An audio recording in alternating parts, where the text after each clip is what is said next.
और आइए अब आपको सीधे पटना लेकर चलेंगे। आज पटना में शारदा सिन्हा का अंतिम संस्कार। थोड़ी देर बाद पटना जो गुलबी घाट है वहां पर शारदा सिन्हा का अंतिम संस्कार किया जाएगा। तस्वीर आपके सामने है, देखिए किस तरीके से वहां पर बड़ी संख्या में लोग मौजूद हैं और किस तरीके से विदाई शारदा सिन्हा को दी जा रही है। बेहद भावुक ये पल हैं। बड़ी संख्या में लोग पहुंचे हैं शारदा सिन्हा के अंतिम दर्शन। लंबे वक्त से बीमार चल रही थी शारदा सिन्हा। दिल्ली के एम्स अस्पताल में उनका इलाज चल रहा था। ये तस्वीरें आप देख रहे हैं, इसमें आपको कई नेता भी नजर आ रहे हैं। बीजेपी के नेता रामकृपाल आगे आगे नजर आ रहे हैं यहाँ पर। और देखिए किस तरीके से अंतिम यात्रा पर शारदा सिन्हा।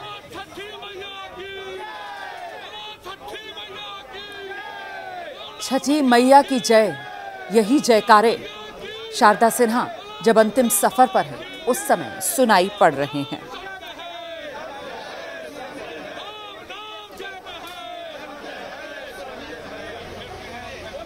मैथिली भोजपुरी के अलावा हिंदी गीत भी गाए शारदा सिन्हा ने, लेकिन जो खास पहचान शारदा सिन्हा को मिली वो लोक गायिका और खासतौर से छठी मैया के लिए जिस तरीके की भक्ति उनकी गीतों के जरिए सुनाई पड़ती थी, उसी ने शारदा सिन्हा को एक अलग पहचान दिलाई। अंतिम सफर पर शारदा सिन्हा, अंतिम यात्रा शारदा सिन्हा की और उसी की ये तस्वीरें आपके सामने है। थोड़ी देर बाद गुलबी घाट पर शारदा सिन्हा का अंतिम संस्कार किया जाएगा। आपको बता दें, इससे पहले तमाम बड़ी हस्तियां जो शारदा सिन्हा के अंतिम दर्शन करने के लिए पहुंची, उन्हें श्रद्धांजलि दी। इसमें बिहार के मुख्यमंत्री नीतीश कुमार भी शारदा सिन्हा के अंतिम दर्शन करने के लिए पहुंचे थे, उन्हें श्रद्धांजलि दी थी। और अब आपने देखा अंतिम सफर पर शारदा सिन्हा। कुछ देर में पटना के गुलबी घाट पर अंतिम संस्कार होगा। तो सीधे पटना लेकर चलेंगे जहां लोक गायिका शारदा सिन्हा का अंतिम संस्कार अब से कुछ ही देर बाद किया जाएगा।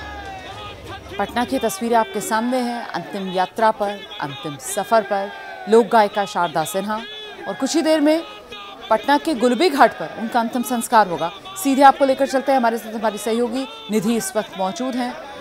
निधि, छठी मैया की भक्ति करते करते देश ही नहीं पूरी दुनिया में शारदा सिन्हा ने अपनी एक अलग पहचान बनाई। और देखिए नियति ऐसी कि छठ पर्व पर ही छठी मैया के श्री चरणों में शारदा सिन्हा को अब जगह मिलने वाली है। क्या जानकारी मिल रही है, कब तक अंतिम संस्कार किया जाएगा और कौन कौन पहुंच रहा है अंतिम दर्शन के लिए?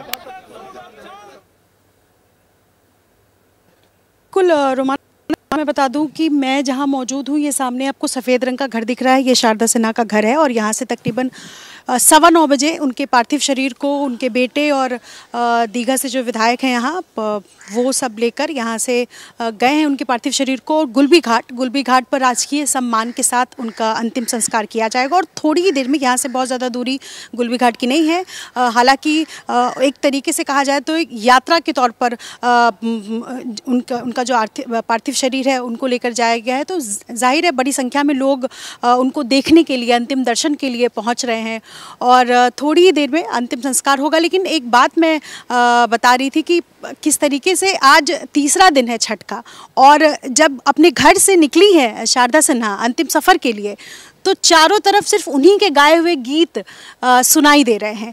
और उन्होंने एक गीत गाया था कि उठा हो सूरज देव भइले बिहान। तो आज जब सूरज उगा है, तो आज शारदा सिन्हा हमारे बीच नहीं है। और तमाम लोग जिन्होंने इस छत से, ये जो आपको सामने छत नज़र आ रहा है, इसी छत पर उनको रियाज़ करते हुए देखा, उनके घर के लोग, उनके रिश्तेदार, उनके मोहल्ले, उनके पड़ोसी, वो सब उनको अंतिम दर्शन के लिए पहुँचे हैं। और शारदा सिन्हा एक अलग तरीके की उनका व्यक्तित्व रहा है। और शुरू से गायन को लेकर के, क्योंकि आखिरी जो वीडियो उनका आया था रोमाना, हमने देखा कि किस तरीके से वो अस्पताल में है, नाक में उनके पाइप लगा, वो वेंटिलेटर पर है, उसके बावजूद वो उठ करके रियाज़ करती हैं। तो ये जो उनकी ललक रही है कि अभ्यास ना छूटे आखिरी दौर तक, आखिरी सांसें चल रही हैं, तो वो तस्वीर बहुत कुछ कहती है कि जज्बा कितना ज़्यादा शारदा सिन्हा के अंदर था। जी, इसीलिए तो बिहार की स्वर कोकिला, ये एक पहचान जो लोक गायिका शारदा सिन्हा ने बनाई, और आज नम आंखों से सब अंतिम विदाई शारदा सिन्हा को दे रहे हैं।